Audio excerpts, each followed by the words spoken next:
இனியவர்களே வணக்கம். திருவழிபாட்டு திருவிவிலிய வாசிப்பிற்கு உங்களை அன்போடு வரவேற்கிறேன். ஆண்டவருடைய திருப்பாடுகளின் குருத்து ஞாயிறு என்று இன்றைய நாளில் பவனியிலும் தொடர்ந்து திருப்பலியில் நாம் வாசிக்கக்கூடிய வாசகங்களை புரிந்து கொள்ள முயற்சி செய்வோம். இன்றைய பவனிக்கான வாசகம் மத்தேயு நற்செய்தி அலகு 21 அருள் வாக்கியங்கள் 1 முதல் 11. இந்த ஆண்டு திருவழிபாட்டு ஆண்டில் முதல் ஆண்டு என்பதால் பவனிக்குரிய வாசகமும் நற்செய்தியில் ஆண்டவராகிய இயேசுவின் பாடுகள் வரலாறும் மத்தேயு நற்செய்தியிலிருந்து நமக்கு தரப்பட்டுள்ளது.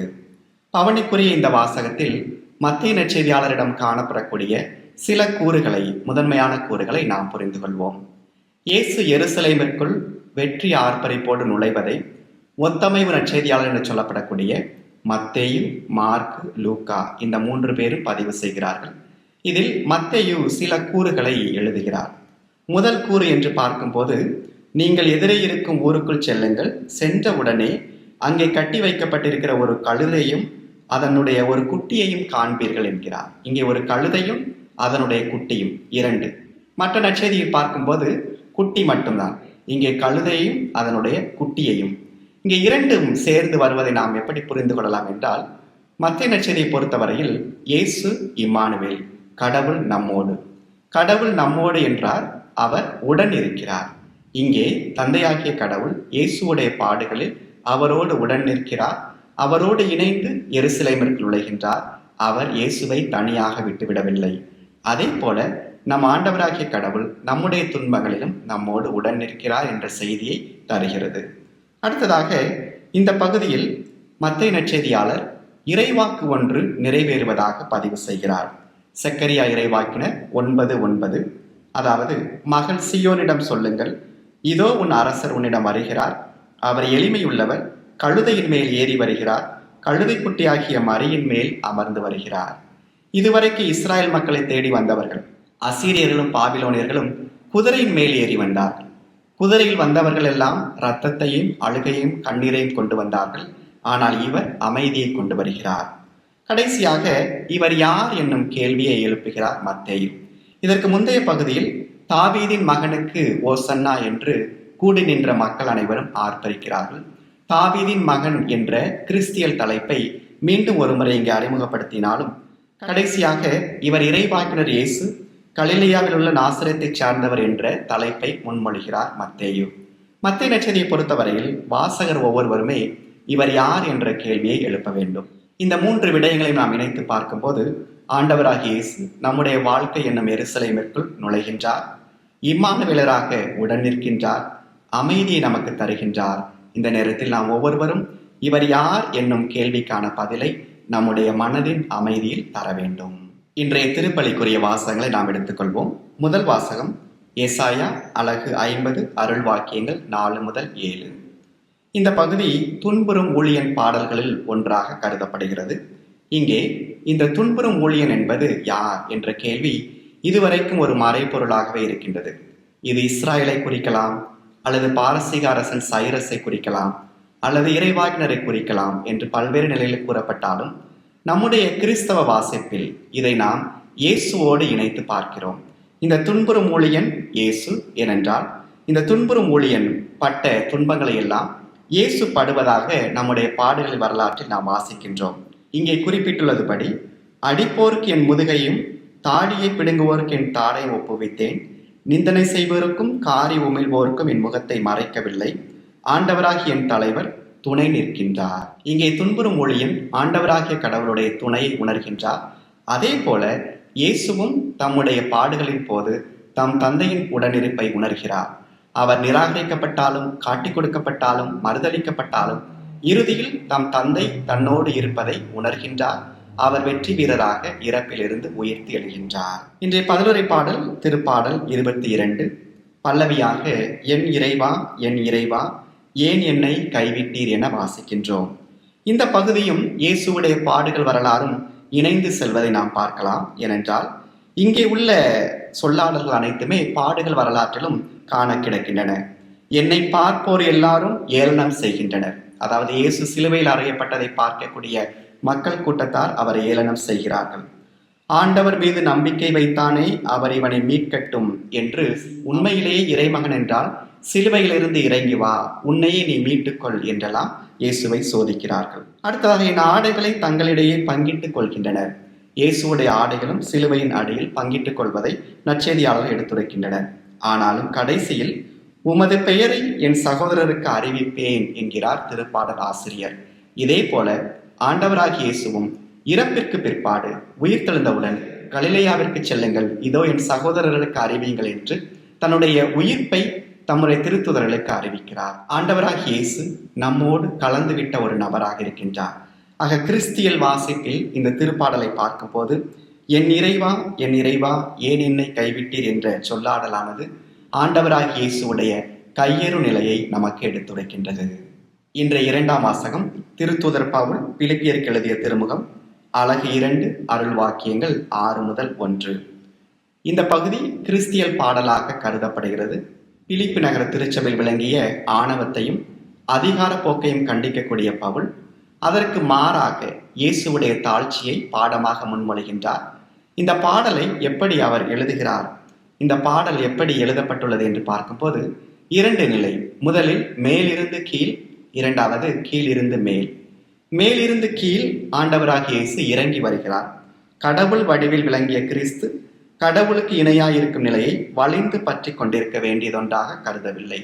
பவுலுடைய சமகாலத்துல கிரேக்க கடவுளர்களும் ரோமை கடவுளர்களும் தங்களுடைய கடவுள் நிலையை பற்றி கொள்வதற்காக என்ன வேண்டுமானும் செய்வாங்க. போருக்கு போவார்கள், மனிதர்களை அழிப்பார்கள். ஆனால் இங்கே இயேசு அந்த நிலையை பற்றி கொண்டிருக்கவில்லை. மாறாக அதை விட்டுவிட்டு வெறுமையாக்கி அடிமையின் வடிவை ஏற்று மனிதருக்கு ஒப்பானார். மனித சாயலை அவர் ஏற்கிறார். மனித உருவில் தோன்றி அவருடைய மனு உருவாதல் சாவை ஏற்கும் அளவுக்கு, அதுவும் சிலுவை சாவை ஏற்கும் அளவுக்கு இடரலாகவும் மடமையாகவும் கருதப்பட்ட சிலுவை சாவை இயேசு ஏற்கிறார்.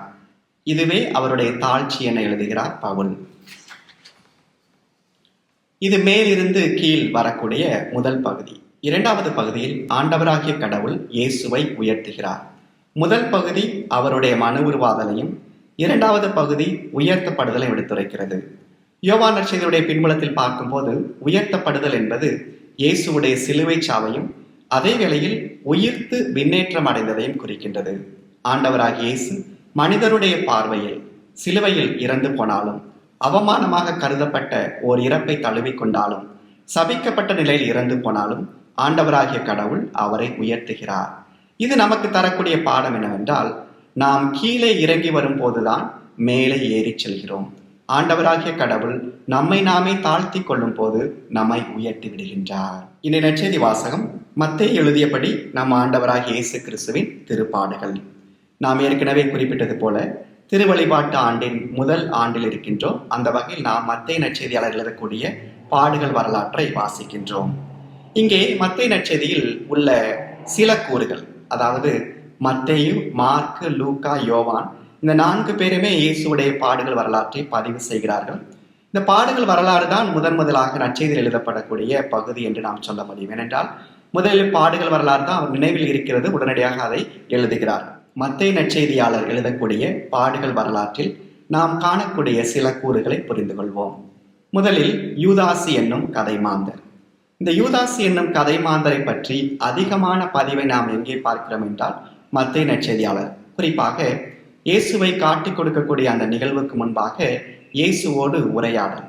அந்த உரையாடலில் சீடர்கள் எல்லாருமே ஆண்டவரே அது நானோ என்று கேட்பார்கள். ஆனால் யூதாசு மட்டும் ரபி அது நானோ என்று சொல்ல இயேசுவும் நீயே சொல்லிவிட்டாய் என்பார். அதாவது மற்றவர்கள் எல்லாருமே இயேசுவை ஆண்டவரே என்று கூப்பிடுகிறார்கள். யூதாசு மட்டும் அவரை ரபி, போதகர் என்று கூப்பிடுகிறார். மேலும் இயேசு காட்டிக் கொடுக்கப்படக்கூடிய நிகழ்விலும் கூட தோழா என்று யூதாசை அழைப்பார். இந்த தோழா என்ற வார்த்தையும் மத்தேயு நற்செய்தியில் மிக முக்கியமானது. என்றால் திராட்சை தோட்ட தொழிலாளர்கள் எடுத்துக்காட்டில் கடைசியாக வந்தவர்கள் 1 தெனாரியம் பெற, முதலில் வந்தவர்கள் தங்களுக்கும் 1 தெனாரியம் கிடைத்ததை குறித்து தலைவருக்கு எதிராக முணுமுணுக்கிறார்கள். அந்த இடத்திலும் அந்த தலைவர் தோழரே என்று அழைப்பார். அடுத்ததாக திருமண விருந்து எடுத்துக்காட்டில் திருமண விருந்திற்கான ஆடை அணியாமல் வரக்கூடிய நபரை பார்த்து அந்த திருமண விருந்திற்கு அழைத்தவர் தோழரே என்பார். தோழரே என்ற சொல் எதை குறிக்கிறது என்றால், தோழராக இருக்க வேண்டியவர் தோழராக இல்லை. அதை எடுத்து காட்டுகிறார் மத்தேயு நற்செய்தியாளர். அடுத்ததாக யூதாசுடைய மன வருத்தம், மனமாற்றம் என்று சொல்ல முடியாது, அவருடைய மன வருத்தம். கடைசியில் அந்த மன வருத்தம் தனக்குள்ளே அவர் நிறுத்தி தற்கொலை செய்து கொள்வது, இது எல்லாத்தையுமே பதிவு செய்யக்கூடியவர் மத்தேயு. முழுக்க முழுக்க யூதாசை பற்றிய பதிவை நாம் மத்தேயு நற்செய்தி மட்டும்தான் பார்க்கின்றோம். அடுத்ததாக இந்த மத்தேயு நற்செய்தியாளர் மட்டும்தான் யூதாசு அந்த பணத்தை திரும்ப கொடுத்து விட்டதாகவும் அந்த பணத்தை வைத்து இரத்த நிலம் வாங்கப்பட்டதாகவும் எழுதுகிறார். மூன்றாவதாக பிலாத்துவுடைய மனைவியின் கனவு. மத்தேயு நற்செய்தியாளர் கனவுக்கு மிகவும் முக்கியத்துவம் கொடுப்பார். அதைத்தான் நம்ம இயேசுவுடைய பிறப்பு நிகழ்வில் பார்க்கின்றோம். யோசேப்புக்கு கனவு வழியாக வெளிப்படுத்தப்படுகிறது. அதே போல ஞானியர்கள் கனவில் எச்சரிக்கப்பட்டு வேறு வழியில் திரும்பச் செல்கிறார்கள். இங்கே தன்னுடைய நற்செய்தியின் இறுதியிலும் ஒரு கனவை பதிவு செய்கிறார். பிலாத்துவுடைய மனைவி இயேசுவுடைய நேர்மையான நிலையை குறித்து கனவு காண்கிறார். அந்த கனவை முன்வைத்து பிலாத்துவை எச்சரிக்கிறார். ஆனால் பிலாத்து அதையும் கண்டுகொள்ளாமல் தீர்ப்பிட்டு விடுகின்றார். அடுத்ததாக பிலாத்து கைகளை கழுவக்கூடிய நிகழ்வை நாம் இங்கு பார்க்கின்றோம். அந்த நேரத்தில் மக்கள் எல்லோருமே அந்த இரத்தம் எங்கள் மேலும் எங்களுடைய பிள்ளைகள் மேலும் விழட்டும் என்று அவர்கள் ஆர்ப்பரிக்கிறார்கள். அடுத்ததாக இயேசுவுடைய கல்லறைக்கு காவல் வைக்கின்ற நிகழ்வையும் நாம் மத்தேயு நற்செய்தி மட்டும்தான் வாசிக்கின்றோம். அடுத்து இயேசுவுடைய உயிர்ப்பின் போது இறந்த புனிதர்களும் உயிர்க்கிறார்கள் என்ற பதிவை நாம் மத்தேயு நற்செய்தி மட்டும்தான் பார்க்கின்றோம். கடைசியாக மத்தேயு நற்செய்தியில் மட்டும்தான் இயேசுவுடைய உயிர்ப்பானது ஒரு வதந்தி செய்தியாக தரப்படுகிறது. இது மத்தேயு நற்செய்தியில் மட்டும் எழுதக்கூடிய பகுதி. இதைத் தொடர்ந்து நாம் வாசிக்கக்கூடிய பாடுகள் வரலாற்றில் உள்ள சில பகுதிகளை நாம் எடுத்து பார்ப்போம். முதலில் யூத தலைவர்கள் இயேசுவை கொலை செய்ய திட்டமிடுகிறார்கள். அதாவது தலைமை குருக்களும் மக்களின் மூப்பர்களும். இப்போ ஒரு கேள்வி வரலாம், இயேசுவுடைய இறப்புக்கு யார் காரணம்? ரோமையர்களா, அல்லது ரோமையரை சார்ந்த பிலாத்துவா, ஏரோதுவா, அல்லது யூதர்களா என்று பார்க்கும்போது, இறையியல் அடிப்படையில் பார்க்கும்போது நம்முடைய பாவம் என்று சொல்கிறோம். ஆனால் இங்கே இயேசுவை விரும்பாத சிலர், அவருடைய சமகாலத்தவர், அவரை தீர்ப்பிட்டு அவரை அழிக்க முயற்சி செய்கிறார்கள். ஆக கூட இருப்பவர்கள் இயேசுவுக்கு எதிராக புறப்படுகிறார்கள். இயேசுவை தங்களுடைய வாழ்க்கையிலிருந்து அகற்றிவிட நினைக்கிறார்கள். இன்னொரு பக்கம் இதை ஒரு அரசியல் காரணமாக, சமய காரணமாக கூட நாம் எடுத்துக்கொள்ள முடியும். அடுத்ததாக பெத்தானியாவில் ஒரு பெண் இயேசுவுடைய காலடிகளுக்கு நறுமண தைலம் பூசுகிறார். இந்த இடத்தில் அந்த பெண்ணுடைய பெயர் கொடுக்கப்படவில்லை. இந்த பெண்ணின் செயலானது இயேசுவுடைய அடக்கத்தை குறிப்பதாக நமக்கு காட்டப்படுகிறது. ஏனென்றால் இயேசு இறந்தவுடன் அவரை அடக்கம் செய்வதற்கு முன்பாக தைலம் பூசுவதற்கான நேரம் எதுவுமே இல்லை. அவசர அவசரமாக அடக்கம் செய்கிறார். அந்த வகையில் இந்த நறுமண தைலம் பூசுதல் இயேசுவுடைய அடக்கத்தை முன்குறிப்பதாக நாம் எடுத்துக்கொள்ள முடியும். சீடர்கள் பாஸ்கா விழாவிற்கு ஆயத்தம் செய்கிறார்கள். பழைய ஏற்பாட்டில் பாஸ்கா என்பது ஒரு குடும்ப விழாவாக இருந்தது. ஆனால் இங்கே இயேசுவை பொறுத்தவரையில் புதிய ஒரு குழுமத்திற்குள் இது கொண்டாடப்படுகிறது. நாமும் இந்த பாஸ்கா விருந்தை நற்கருணையில் திருப்பலியில் கொண்டாடுகின்றோம். இன்றும் இந்த பாஸ்கா விருந்து தொடர்ந்து கொண்டாடப்படுகின்றது. இயேசு பேதுருடைய மறுதலிப்பை முன்னறிவிக்கிறார். யாராக இருந்தாலும் பலவீனம் அடையலாம் என்பது நாம் இங்கே கற்றுக்கொள்கிறோம். கடவுள் பேதுருவை மன்னித்தது போல நம்மையும் மன்னிக்கின்றார், நாம் இயேசுவை நோக்கி திரும்பும் போது. அடுத்து இயேசு கெத்சமேனியில் ஜெபிக்கிறார். ஜெபிக்க இங்கு நமக்கு கற்றுக் கொடுக்கிறார். குறிப்பாக சோதனைகளை வெல்ல வேண்டும் என்றால் நாம் விழித்திருந்து மன்றாட வேண்டும் என்பது இயேசுவுடைய பாடம். யூதாசு வருகின்றார். இயேசு கைது செய்யப்படுகிறார். இயேசு கயபாவின் முன் விசாரணைக்கு உட்படுத்தப்படுகிறார். பேதுரு இயேசுவை மறுக்கிறார். இயேசு பிலாத்துவிடம் கொண்டு செல்லப்படுகிறார். யூதாசுடைய முடிவை இடைச்செருகலாக மத்தேயு பதிவு செய்கிறார். கடைசியில் இயேசு பிலாத்துவால் விசாரிக்கப்பட்டு நீதி தீர்ப்பு அளிக்கப்படுகிறார். இயேசு சிலுவையில் அறையப்பட்டு உயிர் விடுகிறார். திருப்பாடுகள் வரலாற்றில் இதெல்லாம் முக்கியமான பகுதிகள். இந்த திருப்பாடுகள் வரலாறு இன்று நமக்கு சொல்லக்கூடிய பாடம் என்ன? ஒட்டுமொத்தமாக இந்த நிகழ்வானது நம்முடைய வாழ்வியல் அனுபவமாக இருக்கிறது. நம்முடைய வாழ்க்கையை ஒட்டுமொத்தமாக நடக்கூடிய இந்த 3 நாட்கள் தான். அதாவது இயேசுவுடைய பாடுகள், இயேசுவுடைய இறப்பு, இயேசுவுடைய உயிர்ப்பு. இந்த 3ஐயுமே நம்முடைய வாழ்வியல் உருவகங்களாக நாம் எடுத்துக்கொள்ள முடியும். நாம் அனைவருமே துன்பங்களை அனுபவிக்கிறோம். ஒவ்வொரு கட்டத்திலும் இறந்து விடுகின்றோம். ஆனால் உயிர்ப்பு என்ற எதிர்நோக்கை தக்க வைத்துக் கொள்ள அழைக்கப்படுகிறோம். இந்த இயேசு அனுபவித்த எல்லா துன்பங்களும், காட்டிக் கொடுக்கப்படுதல், மறுதளிக்கப்படுதல், நிராகரிக்கப்படுதல், உடனிருந்தவர்கள் தப்பி ஓடுதல் அனைத்துமே நம்முடைய வாழ்க்கை அனுபவங்களாக இருக்கின்றன. அதே வேளையில் இந்த நிகழ்வில் காணக்கூடிய சில நல்லவர்கள், பாவியான பெண் நறுமண தைலம் பூசுவதாக இருக்கலாம், பிலாத்துவின் மனைவியாக இருக்கலாம், இயேசுவோடு உடன் வந்த பெண்களாக இருக்கலாம். வாழ்க்கை நம்மை முழுமையாக தண்டனைக்கும் தீர்ப்புக்கும் துன்பத்திற்கும் ஆளாக்கி விடுவதில்லை. நல்லவர்கள் எப்போதும் நம்மோடு உடன் வருகிறார்கள்.